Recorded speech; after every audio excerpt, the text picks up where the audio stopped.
welcome back to Bakes by Amal. Today I'm back in the kitchen baking because what better thing to do during quarantine than bake? And today I've decided to jump onto the bandwagon of making banana bread. And honestly, I'm not complaining because I don't know why, but everyone's making banana bread during quarantine. But bananas and bread are two of my favourite things, and if you mix them together, you get banana bread. But of course, I've put my own twist on it. So today we're making chocolate chip caramel banana bread. Super delicious and actually quite easy to make. So if you've got some old mouldy bananas knocking around, why don't you give this a go with me? If you haven't already, I'd love it if you could check out my Instagram and Facebook at Bakes by Amal and a sprinkle of bitter. And also check out my last video where I show you how to make the world's best brownies. I'd love it if you could give this a like and subscribe. Without further ado, let's get into it.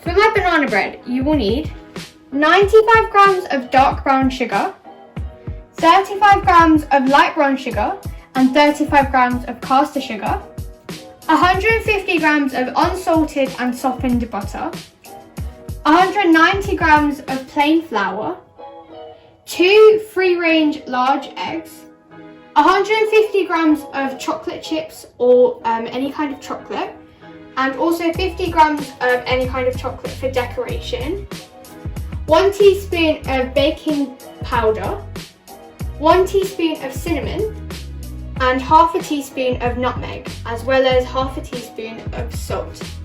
And 2 large, very ripe bananas. They look a little bit disgusting, I'm not gonna lie, but the more ripe, the more flavour you get. So you wanna let them blacken, but the more ripe, the better. First up, I've got my very ripe bananas. So the more ripe, the better. So if you've got some really old bananas knocking around in your fruit bowl, this is a perfect recipe for them. So I've got 2 large ones in a bowl, and to that I'm going to add some vanilla bean paste. You can also use vanilla extract, but try and stay away from the essence.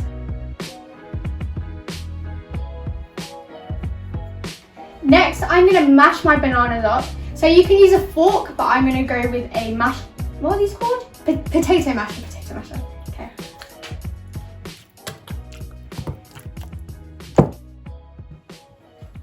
So now that my bananas are super nice and mashed, I'm going to put them to a side and get on with the next part. I've got my sugars and my butter here, and I've also got my stand mix. Now you can also do this with a hand whisk, but I just find it a bit easier to use my stand mix because I'm a bit lazy. But we're going to start off by sifting in the sugars. So I like to do this when using brown sugars because there can be quite a few clumps, so I like to just get rid of them. I'm going to be using my small wooden spoon, which I think is really cute, but I'm just going to sift in my sugars.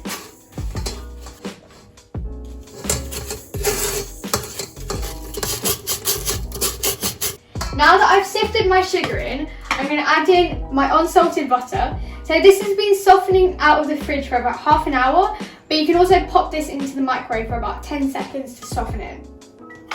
And I'm just going to add it into my stand mixer.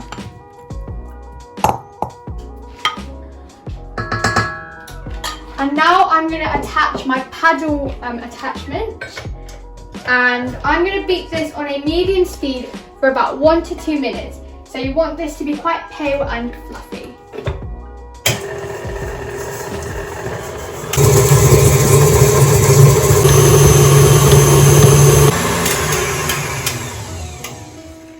The butter and sugar's had about a minute mixing.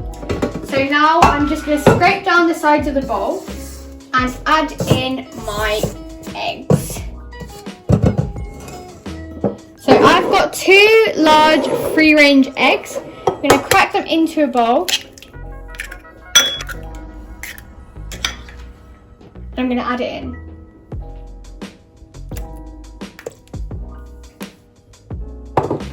I'm going to pop this into the stand mixer to mix for a further 1 to 2 minutes.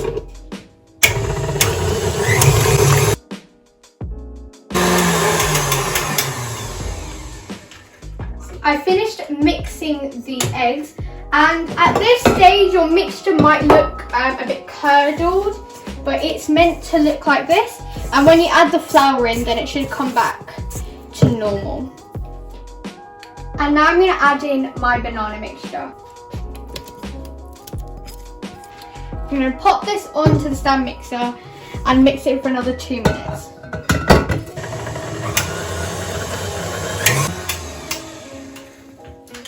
Right, so at this point your mixture is probably looking extremely curdled, but have no fear. When we add the flour, it should come back together. And now I'm going to sift in my plain flour along with my spices. So I've got 1 teaspoon of cinnamon and half a teaspoon of nutmeg. But you can use any spices you want to. You can use allspice, cardamom, but this is what I've got at the moment. And also half a teaspoon of salt and 1 teaspoon of baking powder. I'm going to pop this on, and on a really low speed I'm just going to fold it through. And at this stage you really don't want to over mix it. You just want to mix it till it's just about combined.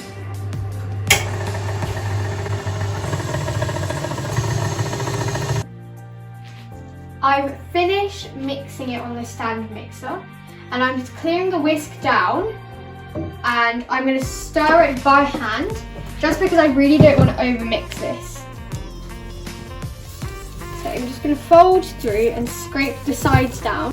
Next I'm going to add in my chocolate chips, and I'm going to fold it through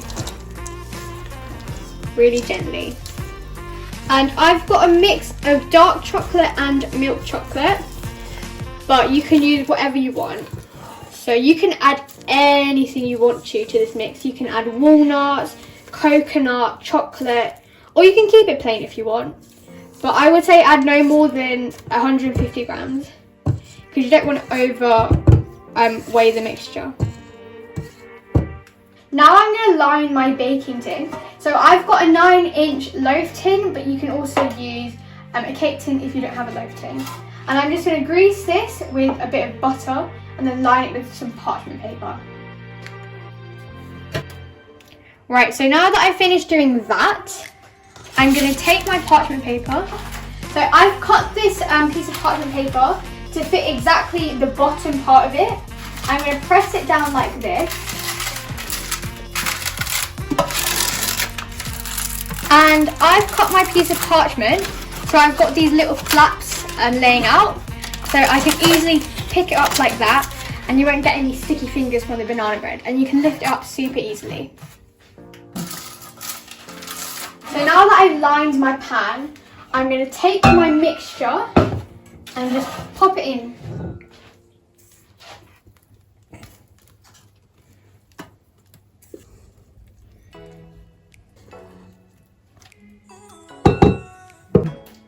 I'm just going to level it out, and now I'm going to sprinkle over some chocolate chips. So I've got 50 grams here that I set aside just so I can sprinkle over. I've got a mixture of dark chocolate and milk chocolate, but again you can use walnuts or any seeds. That you can use pumpkin seeds, and a lot of people like to sprinkle over some demerara sugar, so it gives a really nice crunch, but I don't really have any at the moment, so I'm just going to use some chocolate.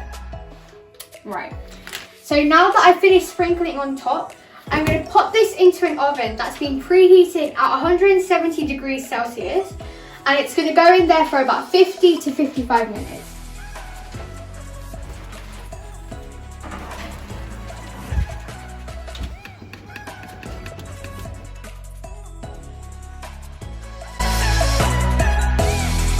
I've taken my banana bread out of the oven. So mine took about an hour to bake altogether, which is a bit longer than I said originally. But to check, you can just stick a skewer in, and if it comes out clean, then it's ready. But you have to be a bit careful because we put chocolate chips in here. Try not to kind of get one of the chocolate chips because you might think it's not cooked, but it actually is. And you don't want a burnt banana bread. Anyways, now we're going to be making some caramel for the top of the banana bread. So I've already got a recipe for caramel on my channel, but this is a bit of a different method. So the recipe on my the previous recipe that I did was called a wet caramel. So it's where you mix water and sugar together and bring it up to heat till it's amber coloured. But I think the way I'm showing you now personally is a lot easier for me, and there's a lot less risks that comes with it. So with the wet caramel, there's a chance that you might crystallise the water. But with this dry caramel, because there is no water, you can kind of stir it about as much as you want, and there will it's unlikely that it will crystallise. So to start, we've got a saucepan, and to that we're going to add some caster sugar. And that's all you need. And I'm going to put this onto a medium heat, and you want to stir it around. And just break up the clumps. And the middle part is going to start to melt, but the outside might not be melting as much. So you want to kind of push it into the middle and give it a stir around so that it's all melted.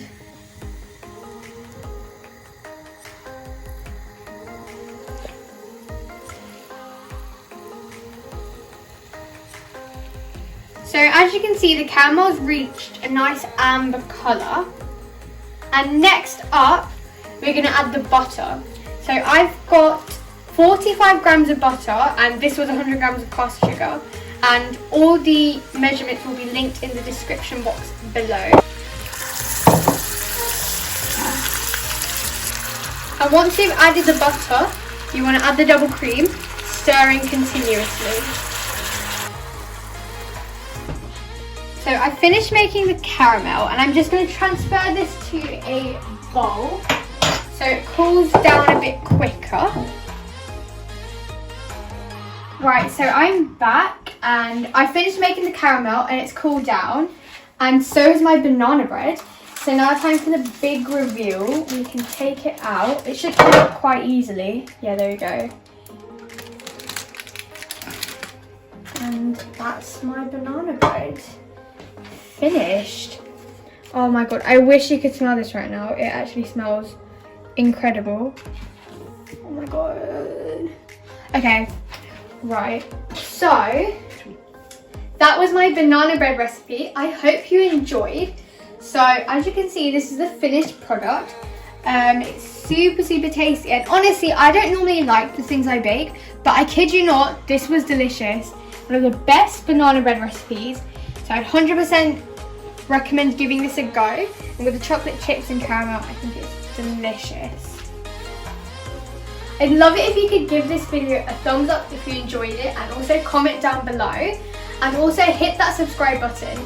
Thank you so much for all the support and love you've shown me since the start of my YouTube channel. And at the moment, I think we're at 830, which is a dream come true, honestly. But if you could press that the subscribe button, and we could get to 1,000 subscribers by the end of the week, that would be absolutely incredible. And also, while you're at it, press the notification bell so you get a notification every time I post a video. Thanks for watching.